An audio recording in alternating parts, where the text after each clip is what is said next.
మొక్కలు పెట్టిన తర్వాత అవి గ్రోత్ బాగోకుండా చాలా నీరసంగా ఉంటే చూడ్డానికి బాగుండదు కదండి. అయినా మనం చాలా టిప్స్ చేస్తాం కదా!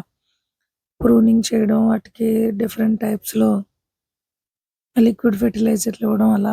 అయితే రీసెంట్‌గా నా మొక్కలకి ఏమైందంటే కొన్ని వేరు లోపల కుళ్ళిపోవడం జరిగింది. నెమటోడ్స్ ఏం లేవు. వేరు తీసి చూస్తే.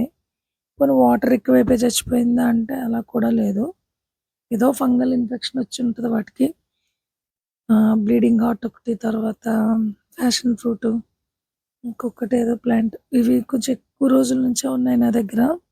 చనిపోయినాయి. అంటే మనకి పాట్‌లో ఉన్న సాయిలు మనం ఏదిస్తే అదే తీసుకుంటది గానీ, నేచురల్‌గా పక్క నుంచి వచ్చేవి ఏమి తీసుకోవడానికి ఉండదు గదా! సో, అందుకని ఏంటంటే లాస్ట్ ఒక 25 డేస్ బ్యాక్ నేనొక ఫెర్టిలైజర్ తయారు చేసి ఇచ్చాను ప్లాంట్స్‌కి. అది చాలా పనిచేసింది. మంచి గ్రోత్ వచ్చింది మన మొక్కల్లో. అంటే నేను అబ్జర్వ్ చేయగలిగానది. సో, అందుకని చాలా రోజులయిపోయింది గదా! అని ఈ ఈ టైం చేసిందాన్నేంటంటే వీడియో తీసుకున్నాను. అదేం లేదండి. చాలా ఈజీ మన ఇంట్లో ఉన్న వాటితో చేసేదే. అయితే నేను ఈ ఫెర్టిలైజర్‌కి తీసుకున్న ఇంగ్రీడియెంట్స్ మన ప్లాంట్‌కి చాలా పనిచేస్తాయి. పర్టిక్యులర్‌గా వేర్లుకున్న ఫంగస్ ఏదైనా ఉంటే అది చాలా బాగా రెక్టిఫై చేస్తదన్నమాట. సో, అందుకని ఆ ఫెర్టిలైజర్ తయారు చేసుకున్నాను. దానిలో ఇంగ్రీడియెంట్స్ ఏంటంటే చాలా ఈజీ. ఒకటి కొంచెం శనగపిండి, తర్వాత అంటే కొంచెం అంటే మన మొక్కల్ని బేస్ చేసుకొని ఒక 3, 4 స్పూన్స్ తీసుకున్నాను. నాకు మొక్కలు ఎక్కువే ఉన్నాయి కాబట్టి. దాంతో పాటుగా కొంచెం బెల్లం. ఒక 2, 3 ముక్కలు తీసుకున్నాను. అవి నెక్స్ట్ ఆవ చెక్క అంటాం కదా! మస్టర్డ్ కేక్ అది ఒక చిన్న ముక్కలు 2. నెక్స్ట్ పొగాకు తీసిన తర్వాత అవి కాడలుంటాయి కదా! అవి. సో, ఇవన్నింటిని ఏం చేశానంటే వాటర్‌లో సోక్ చేసి ఒక 5, 6 డేస్ దాన్ని అలానే ఉంచాను. ఎవ్రీడే ఏం చేయాలంటే దాన్ని మనం కర్రతో తిప్పుతూ ఉండాలి. నేనైతే బెల్లం వేసినప్పుడు మూత పెట్టనండి టైట్‌గా. క్యాప్ పెట్టనసలు. ఏదైనా ఒక పలుచగా ఉన్న క్లాత్ గానీ, ఇంకేదైనా దాని పైనేసి అది ఎగిరిపోకుండా ఏదో ఒకటి పెడతానంతే. ఎందుకంటే నాకు 2 టైమ్స్ బ్యాడ్ ఎక్స్‌పీరియన్స్ అది. మనకున్న పనుల హడావిడిలో దాన్ని అలా మూత తీసి తిప్పడం గానీ అలా చేయకపోతే బెల్లం వేసినప్పుడు గ్యాస్ రిలీజ్ అవుతది. సో, అదేమవుతదంటే బరస్ట్ అయిపోద్ది. అలా 2 టైమ్స్ జరిగింది నాకు. సో, మనం దగ్గరగా లేం గాబట్టి సరిపోయింది. అందుకనేంటంటే నేను దీనికున్న మూత పెట్టనండి.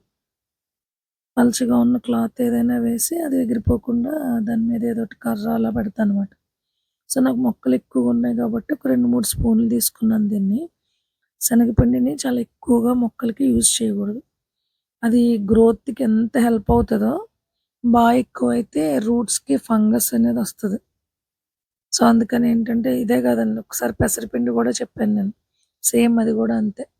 చాలా తక్కువ క్వాంటిటీ వాడాలి. అతి అనర్థం గదా! అలా అనమాట. ఇదైతే మాత్రం పనిచేసింది. నేను కాఫీ పొడిని గూడా యాడ్ చేశాను దీంట్లో. అది కొంచెం కొన్ని మొక్కలకి ఎసిడిక్ నేచర్ ఉంటది గదా! సో, దాన్ని గూడా రెక్టిఫై చేయడానికన్నట్టు ఏశాను.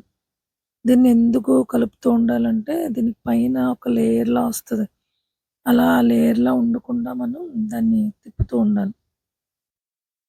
సో, దీంట్లో కొంచెం వాటర్‌ని ఎక్కువ వేసుకొని, అది డైల్యూట్ చేసుకొని వాటిని మనం ప్లాంట్స్‌కి ఇచ్చుకుంటే చాలా ఫ్రెష్‌గా మంచి ఫ్లవరింగ్ వస్తదండి. ఇదైతే నేను ఎక్స్‌పీరియన్స్ చేశాను. అంటే ఇదే ఫస్ట్ టైమ్ నేను ఈ కాంబినేషన్ బెల్లం, తర్వాత ఈ పొగాకు, మస్టర్డ్ కేకు, కాఫీ పౌడర్ ఇవ్వడం ఫస్ట్ టైమ్ ఈ కాంబినేషను. బెల్లం తెలిసిందే గదండీ! మట్టిని స్ట్రెంథెన్ చేస్తది. ఈ ఆవ చెక్క, తర్వాత ఈ పొగాకు ఈ 2 గూడా పెస్టిసైడ్‌గా పనిచేస్తది. పర్టిక్యులర్‌గా ఇవి నత్రజని చాలా ఎక్కువిస్తది ఆవపిండి. అలానే కాఫీ పౌడర్ తెలిసిందే గదా! ఫ్లవరింగ్ మంచి కలరొస్తది. అన్నీ బావుంటాయి. సో, ఆల్ రౌండ్ ఏంటంటే ఈ ఫెర్టిలైజర్ చాలా బాగా వర్కౌట్ అవుతది. సో, అట్‌లీస్ట్ 20 డేస్ గ్యాప్ ఉండాలి. మొక్కలు తక్కువగా ఉంటే శనగపిండిని మనం తక్కువగా వాడుకోవాలి. సో, ఎవరికైనా ఇంట్రెస్ట్ ఉంటే డెఫినిట్‌గా ట్రై చేయండి. ప్రూనింగ్ చేసినవి కూడా చాలా ఫాస్ట్‌గా చిగుర్లొచ్చేసాయి నాకు. నెక్స్ట్ పువ్వులు మాత్రం చాలా ఫ్రెష్‌గా, అందంగా పూసాయి. అదైతే మాత్రం చెప్పగలను. అదే మీరొకసారి ట్రై చేసి చూస్తే ఆ చేంజ్ మీకే తెలుస్తది. సో, అవన్నీ మనకు కావాల్సిన ఇంగ్రీడియెంట్సే. పొగాకు కాడలు లేకపోయినా, ఆవు పిండి లేకపోయినా ఏం పర్వాలేదు. ట్రై చేసి చూడండి.